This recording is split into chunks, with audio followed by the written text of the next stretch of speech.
Yes, hello. Magandang araw na naman sa inyong lahat mga kapatid at welcome na naman sa ating munting channel. Sa bidyong ito ay mayroon po akong ituturo sa inyo na isang mabisang kaparaanan na makakatulong po para umunlad ang inyong mga hanap buhay at maligtas po kayo sa lahat ng kapahamakan. 2-in-1 po ang ituturo ko sa inyo sa bidyong ito. Pero bago po ang lahat, kung ngayon ka palang napadaan sa aking munting channel, ay mag-subscribe na po at pindutin ang inyong notification bell.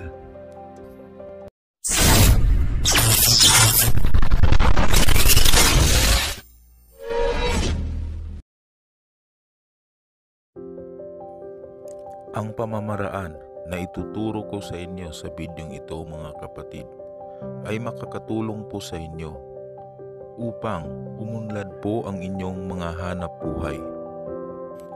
Kung kayo ay mayroong mga negosyo, ay makakatulong po ang kaalaman na ito upang dumami po ang inyong mga customer at lalaki ang inyong mga kita. Kung sakaling ikaw naman po ay nagtatrabaho, ay makakatulong po ito sa inyo upang gumaan ang loob ng mga amo ninyo sa inyo. At posible po na mapropromote po kayo sa inyong trabaho gamit po ang karunungan na ituturo ko sa inyo sa bidyong ito. At makakatulong din po ito upang maproteksyonan ninyo ang inyong pamilya at inyong sarili laban po sa lahat ng mga kapanganiban at kapahamakan na darating po sa inyo. Simpleng-simple lang po ang paggamit ng karunungan na ituturo ko sa inyo sa bidyong ito. Kailangan nyo lang po itong dasalin bago kayo matulog at bago kayo umalis ng inyong bahay. Yan lamang po ang paraan ng paggamit ng karunungan na ito. Napakamabisa po ng karunungan na ito mga kapatid. Napakalaki po ng maitutulong nito sa inyo. Ito na po ang pamamaraan na dapat ninyong gawin.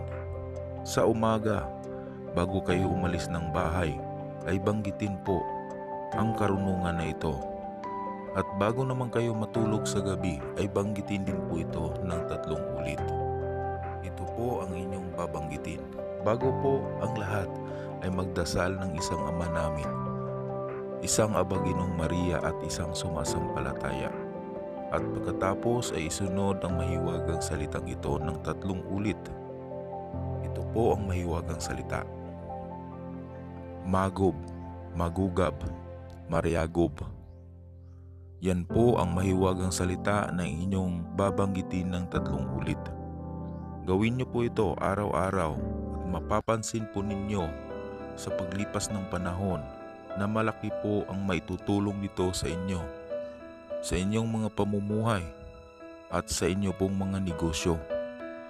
At makakatulong din po ito ng malaki upang maiwas po kayo sa lahat ng kapahamakan at kapanganiban na darating po sa inyong pamilya.